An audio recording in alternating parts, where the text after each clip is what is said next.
Kepedulian terhadap limbah sampah baik organik maupun anorganik, sejatinya setiap individual masyarakat ataupun jajaran pemerintah memang harus memiliki rasa sadar tersendiri akan hal ini.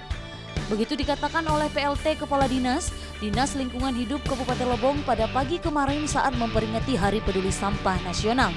Selain itu dikatakan sampah juga bisa memberikan nilai ekonomi. Tentu kita perlu kreativitas setiap orang, khususnya kaum milenial untuk memanfaatkan limbah sampah menjadi produk yang bisa dijual. Di lain sisi, PLT Kepala Dinas mengharapkan kepada pemerintah Kabupaten Lebong untuk segera bisa menambahkan jumlah armada pengangkut sampah.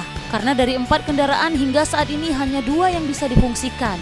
Salah satu kendala dalam pengelolaan sampah ini sarana yang belum mendukung, karena untuk sarana kami untuk kendaraan yang ada 4 tapi yang bisa operasional cuma 2. Jadi kami mohon dukungan masyarakat dan pemerintah bisa meningkatkan jumlah armada yang di Kota Lebong.